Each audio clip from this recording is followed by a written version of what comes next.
Hello, and welcome back to the Sheffield and Tinsley Canal.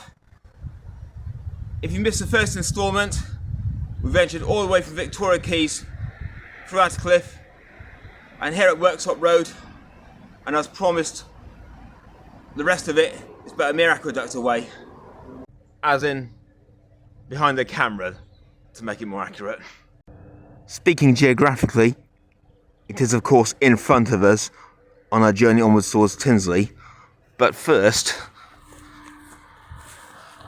we're going to have to journey down to the road to take a better look at this good old girl, because from up above just doesn't do it justice.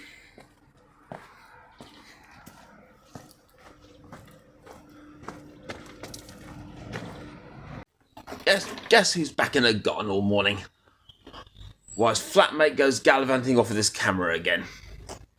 You know, Dave's mother gets back from her holiday today. Very well inclined to snitch on him. Before we fall too much in love with this side of it, we're going to have to go through to the other end to compare it with its neighbours.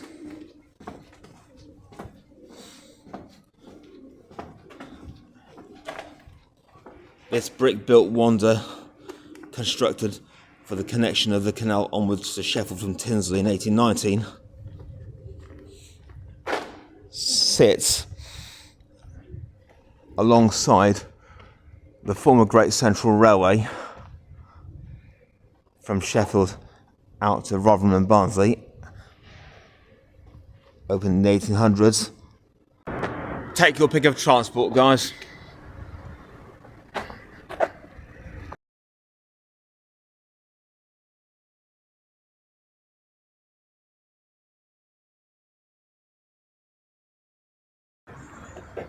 So in front of us, we've got bridges from all eras. In reverse from the most recent, tram, the railway, and the waterway.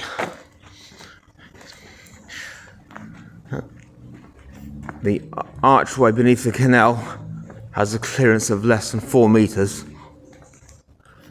Hence why you only see single-decker buses using this route.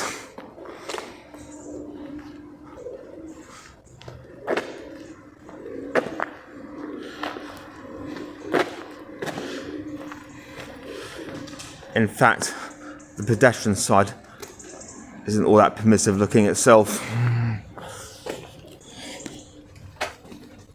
Do I need to duck?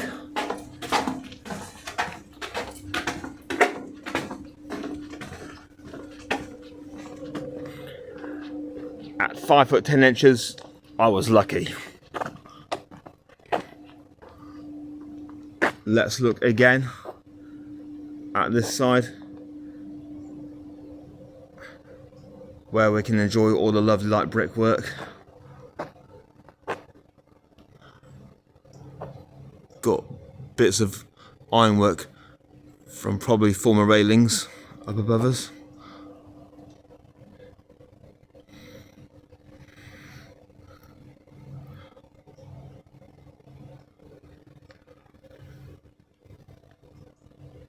And now we need to be heading back up above as well. For of course, that is where a lovely canal sits awaiting again. Continuing on ahead again, and the curvature of the parapet here is something that you can easily get slowed up by admiring. Just going to turn back one more time, having crossed the aqueduct, and give you a final catch up from the previous instalment. Over on our right there, there's assorted colours of brick, are the remains of Attercliffe Station on a former Great Central Railway line. And time to roll on, and we have more resurfacing evidence here. Imminent resurfacing evidence.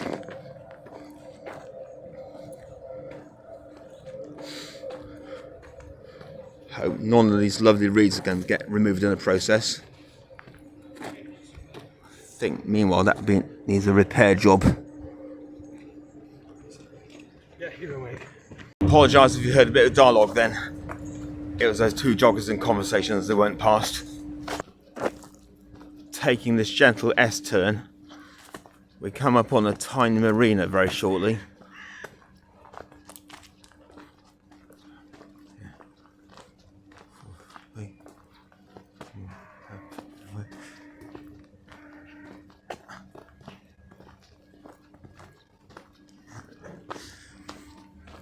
If you might notice, it looks relatively gloomier. That's because we are 2 days later here, catching up again. This is Saturday morning. The other part was filmed on the Thursday. There was a bit of sun forecast for the morning, but maybe being a bit shy and hiding behind a cloud somewhere.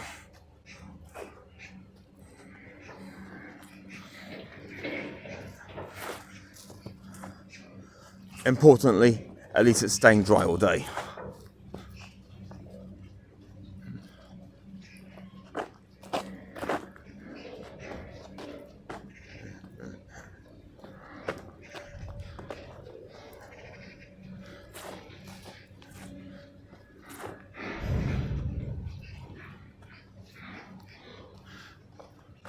Although lacking in barge population,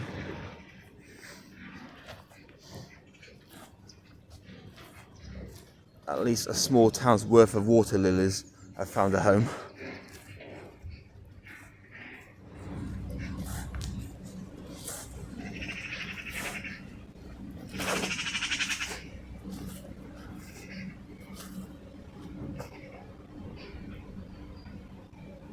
A quick few seconds silent observation.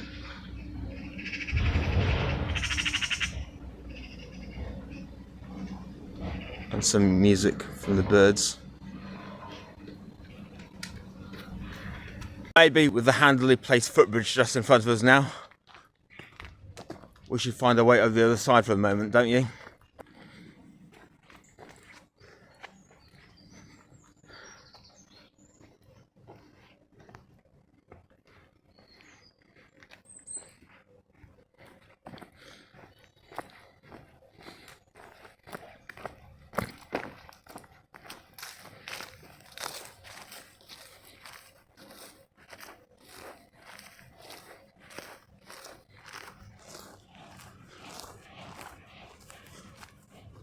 As I walk alongside, I can't help but feel absolutely perturbed at the lack of popularity this place seems to hold with potential moorers.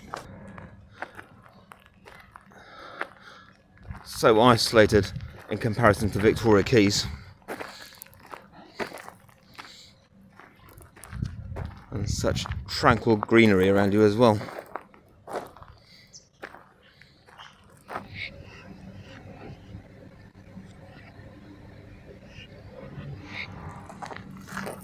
I'll tell you something though, at least these bollards are enjoying their newer found decoration.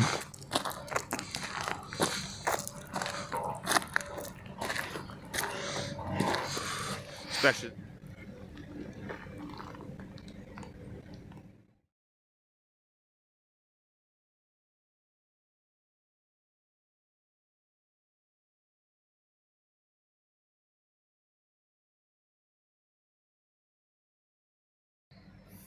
facing south again, the path finds its way further towards the road through the trees, or at least did once. We, in the meantime, need to be finding our way back over and facing north once more. Bringing ourselves back over Brown Bailey Bridge, as this one's known. Nice looking, similar design to a couple we passed under on the previous stretch.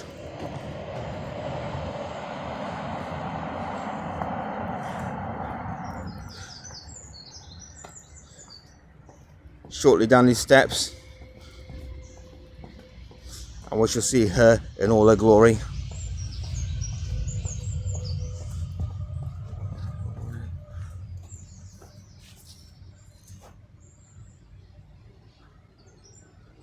Built in 1993, obviously as a means to access a super tram which had been constructed at the time. Heading directly across to our left once more. Tucked away there behind the trees and the tram is what is known today as the Olympic Legacy Park, but more seasoned Sheffielders will remember it as Don Valley Stadium. A huge 30,000 seater venue, opened in 1991, coinciding with the World Student Games, and would be for the next 22 years very popular as a live venue for major acts around the world, including Tina Turner, Red Hot Chili Peppers, and Sheffield's very, very own esteemed Def Leppard, amongst others. Their concert there in 1993 is still talked about today.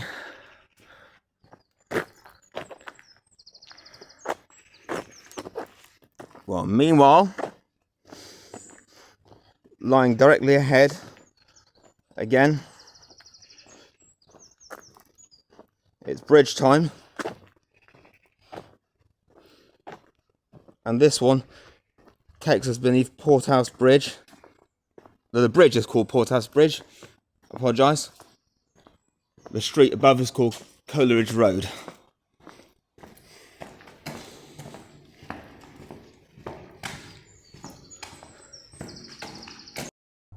A lovely touch of blue always brightens your day and your bridge up alike, especially when it leaves that lovely red brick unhindered. Despite having closed and being promptly demolished in 2013, Don Valley Stadium's demise didn't take live music away from the area altogether, because the neighbouring Don Valley Bowl still hosts big musical events today and also firework displays. On the subject of music, Bryan Adams is set to be playing there this year.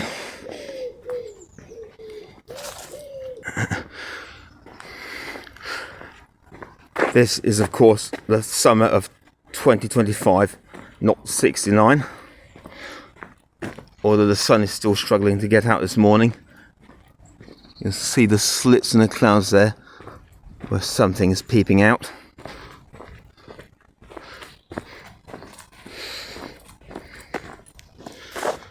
We're going to peep over at the water again now, which is only righteous while walking along the canal side. And through there we can see the top of Sheffield Arena, which opened the same year as Don Valley Stadium, and I've seen a fair few concerts there as well. My first ever live rock show, Status Quo 1991 being one of them. Now we've got some interesting bridge history for you. The stretch of black brick over on the other side is what remains of the abutment of the original bridge carrying Broughton Lane across the top of the canal here, until it was realigned in the 90s and replaced with, apart from this footbridge, the next one behind it.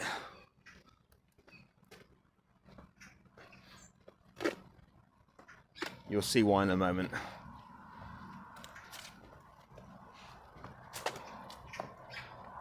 Because as we make our way around the corner, we see our first barge for the morning.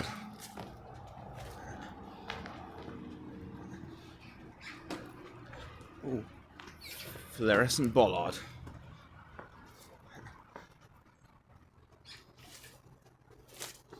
And it's in garden as well.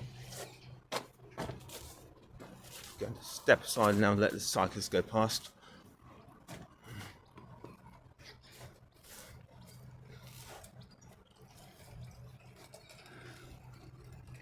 And just like that, we'll get back down to the towpath. But we still don't get away from the barge.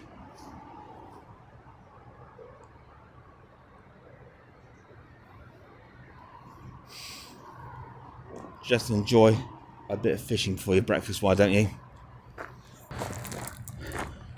We resume our steps, enjoying the view on our right now instead. but after we come beneath Broughton Lane's Mark II bridge, we may need to switch to our left yet again.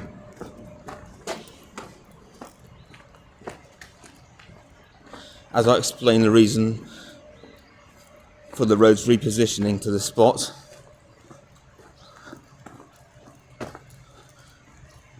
Shortly, where there's a gap in the trees and bushes.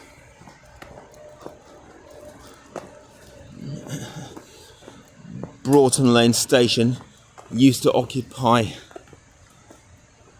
where the Supertram passes through behind what is now the Centertainment complex.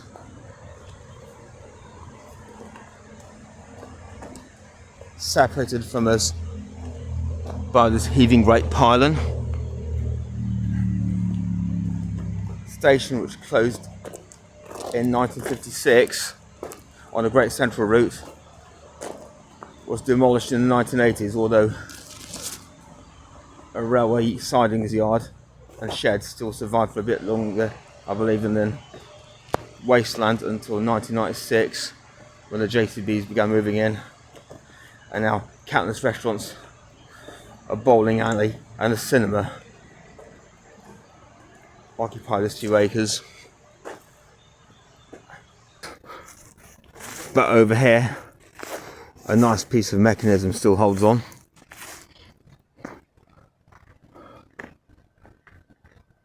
A lifting bridge, I assume. On that side we have where it would have come across if it was one.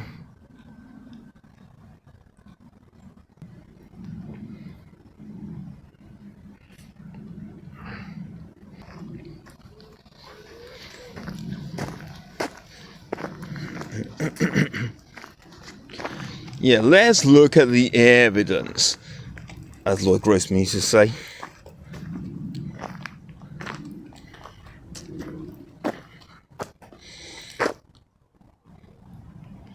It, however, evokes so much of its splendid isolation seen from this angle of the towpath. While the towpath beyond opens out suddenly scarily wide but wonderful in front.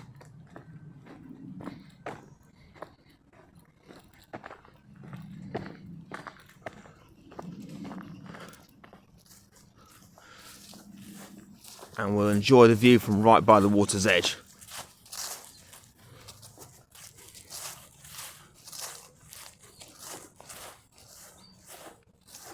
Once again though, it appears I might have branched off slightly.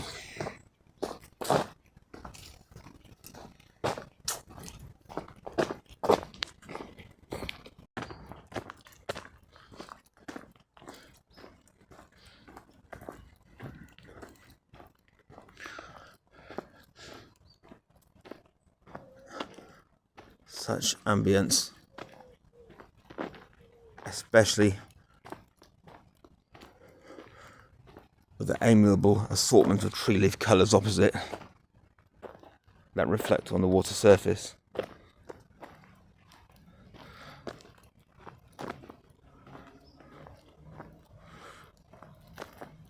Some ripples here always add to reflection.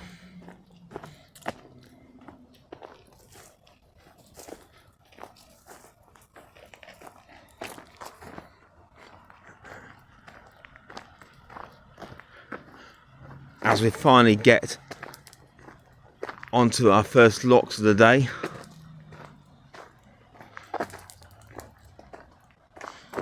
And what appears to be a little bit of activity.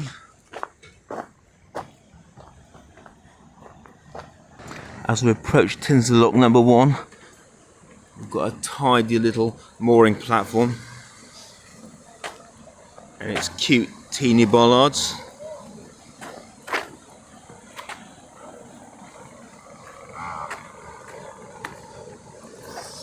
Seems there might have been some railings here too once.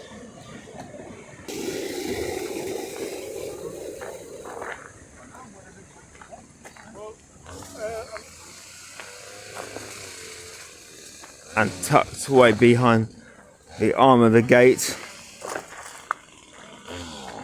Right down here beneath us is no other than the majestic little Tinsley Marina, which has been sitting here as long as this stretch of canal has. And on February the 22nd, 1819, this was somewhat of a busy atmosphere because a flotilla of 10 coal barges passed through this very way, the very first to be able to travel from Tinsley to Sheffield by water, watched on in amazement by 60,000 people right along the route. Swinging slowly from right to left here between locks 1 and 2, you can see quite a compact variety of crafts of all colour and purpose,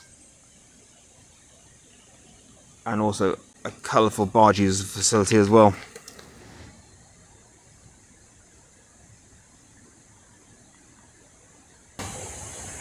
The gates are open,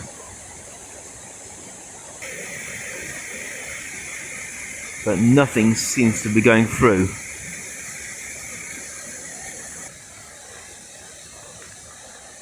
So we'll be going on down ourselves in the meantime.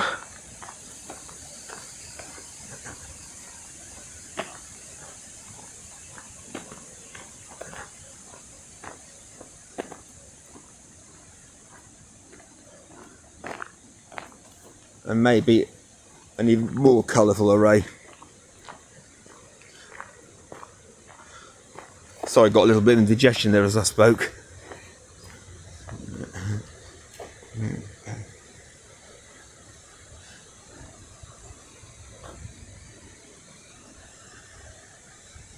Looking straight across, you could get the sinking feeling that something's not quite right with one of those barges.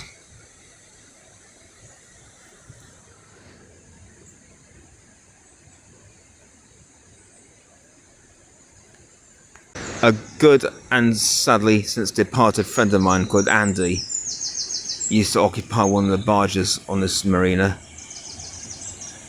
Don't know if it's this tier or the one up above. He's a local hairdresser in Totley who I visited on quite an occasion. So he cycled all the way from his barge here at Tinsley, 8 miles across town to cut people's hair.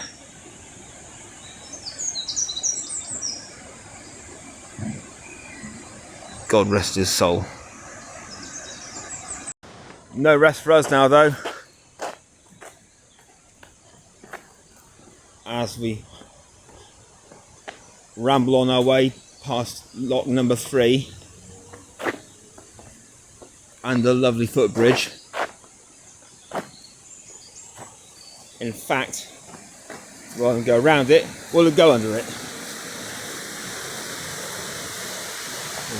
and study an interestingly rusty chain there as well. Ooh. And how about that? There's a pipe bridge on the other side.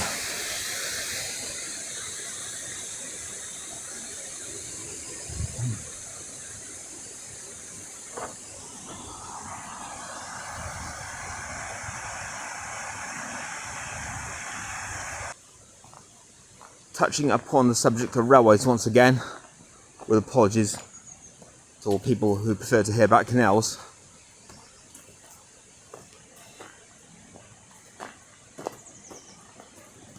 This piece of iron-made magnificence straight above us here carried the southern spur into what was known as Tinsley Marshalling Yard, connecting from the Great Central Route, and was electrified between the 60s and 70s for a brief while as well. It still sees occasional use today by goods trains accessing the freight depot at Tinsley, which was reopened a few years ago. Now, as we come past our next lock, we have our next feature of attraction,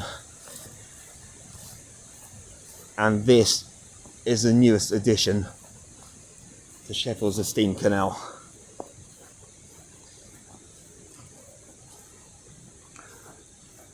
probably the craziest barge shape anywhere on planet Earth. Although that's saying deliberately designed so.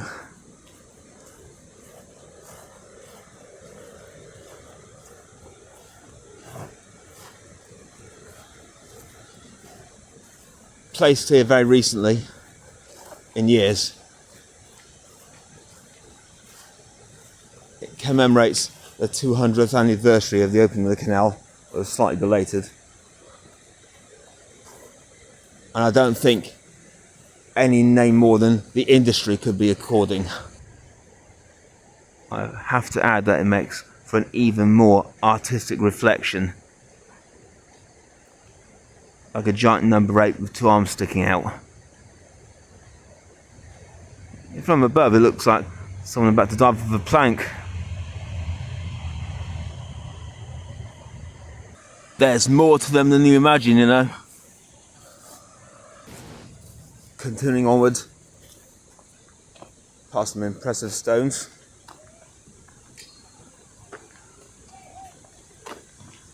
Which are evidently from the canal side. And the ironwork there. This is part of the former locks around, but not sure which lock. Meanwhile, we go over here. We find we're about to get a barge coming through at Lock No9.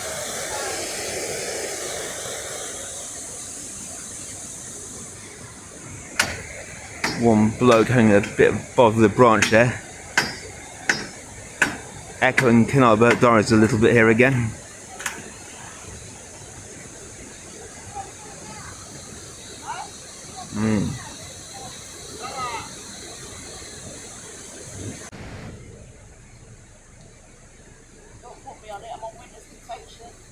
Alright. Oh, I think I've said. You're just off the shot here. Bit of an interesting moment there. The lady working at the lock gates just then mentioned to me that she was under witness protection, so if you see her face blurred or cut out when I make the video, you know why.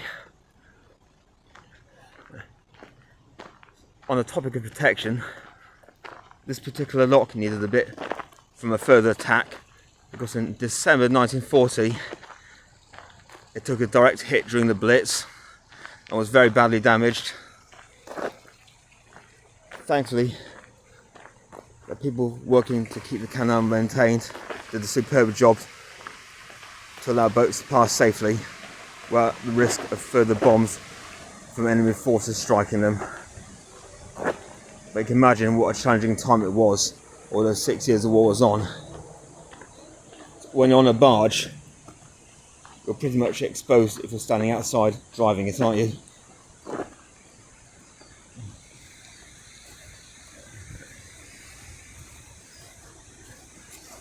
We approach lock number 6 now.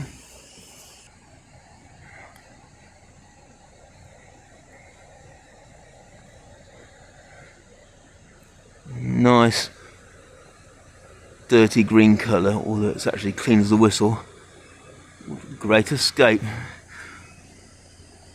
That speed looks like he's making his own one. Fascinating to see if this one gets through the lock without catching the side. We'll see how wide it looked. The barge it was.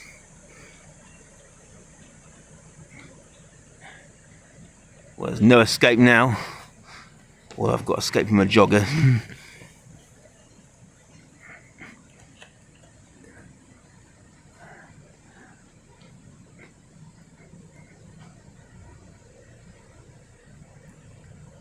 Nicely done, sir.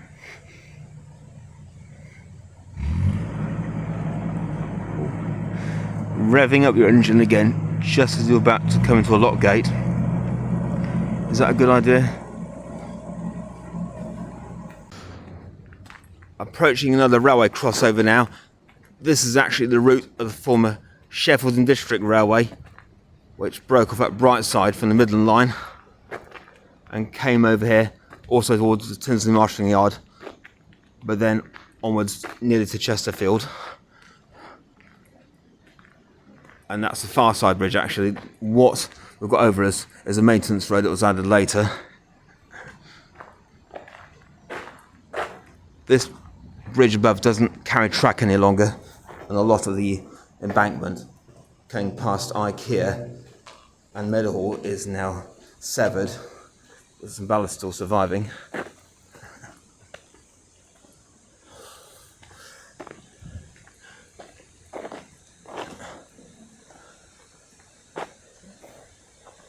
Got some more impressive daubings there. That to me to be Shredder, not Shredder, yeah, Shredder from the Mutant Ninja Turtles cartoon. Same shape of helmet as him.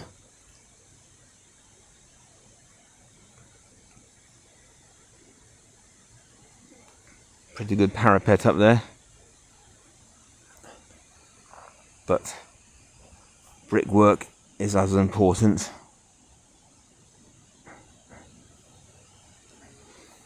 In fact, locks are two on canals. This is 2 locks in one. It is Tinsley Lock 7 and 8. I don't know why they've done that for. It's not a double lock.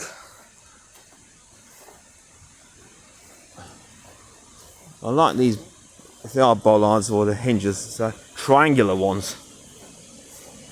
And that is something I've not seen before.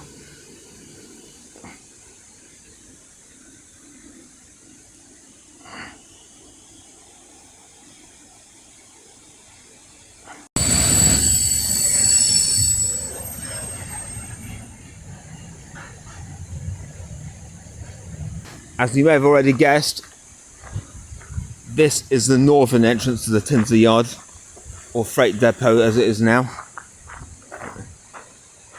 which connects with the former Great Central Route near Rotherham, and also the current tram train line, which has run alongside for a few years now.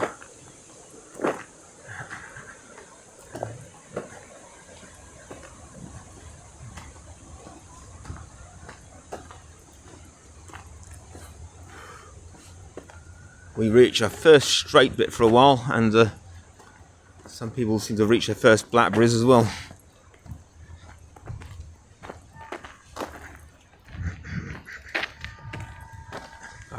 To avoid embarrassing them, I'm going to look away.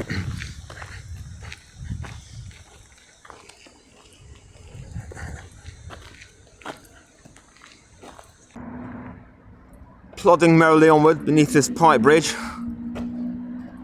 or 2 of them by the looks of it, on the approach to Tinsley Lock number 9, which is just ahead round the corner on the left. We come to what was actually the start or end, whichever you look at it, of this magnificent 4-mile stretch of canal, and where it diverged from the Don on its way to Sheffield as of 1819.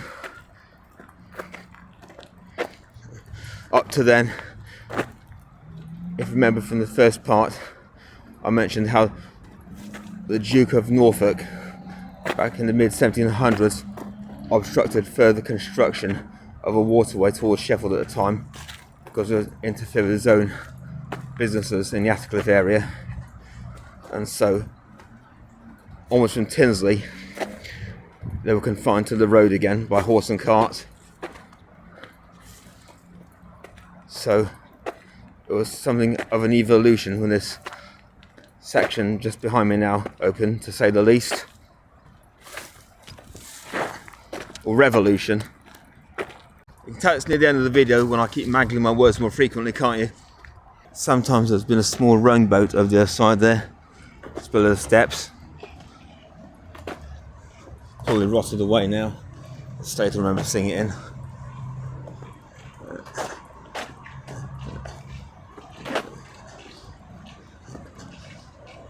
You know, horrible scraping noise.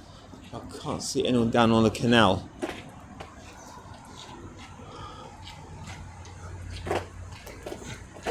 Lovely wall. Still lingering on from the day. we're going to have a look again from the canal here.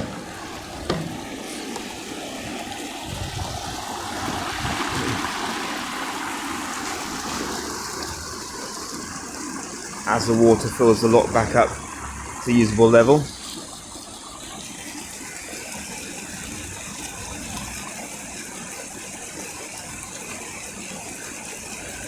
In front of us here is Sheffield Road, which we'll be dropping down very steeply beneath in a minute or two. We nonetheless still need to stare back on the last sight of the canal, fully surrounded by trees and grass either side.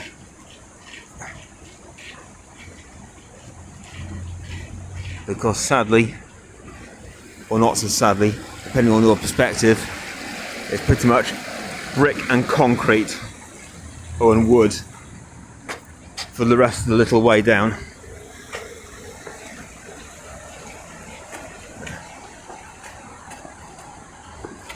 But we'll have another bridge.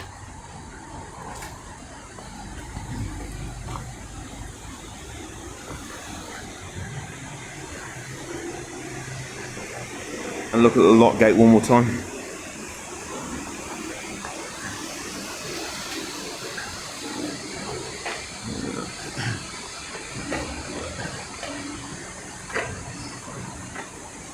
Lovely how it widens here.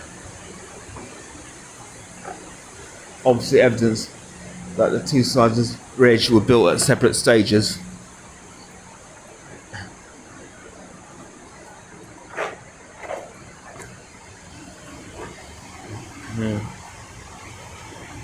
The apparent rebuild took place in 1948.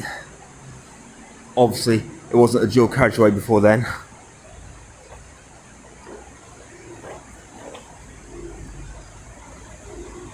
Now, as we emerge into the daylight,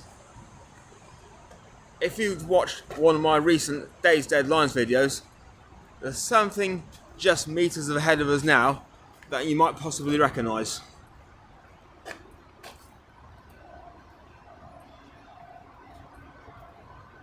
And in case you are still to do so yet, this is a former office building from Tinsley South Railway Station, which appeared on the Tinsley to Ecclesfield East video back in February this year as the start of the Great Central Railway route exploration. You can find that just a few entries down on my channel. Now, cast your mind back to earlier when I was talking about the sinking feeling,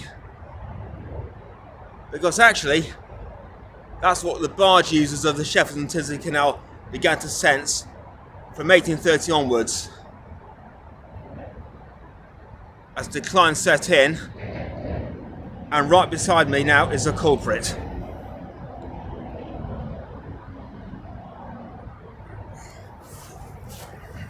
Whereas at one time, between 1751 and 1819, cargo onward to Sheffield from here will be offloaded from the barge onto an awaiting horse and cart. Only a mere decade plus after this canal opened, people will get used to it being offloaded onto a local hold wagon instead, making the purpose of constructing this 4 miles quite redundant in the end. So, sorry to end things on such a flat note today, folks, but hey, don't fret, because this particular canal side exploration isn't over yet. There's actually still another 3 miles ahead.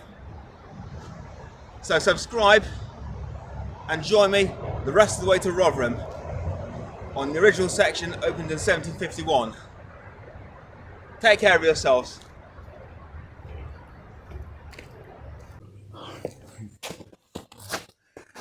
Oh yes, madam. Your son's been as busy as a bee all week, would you believe?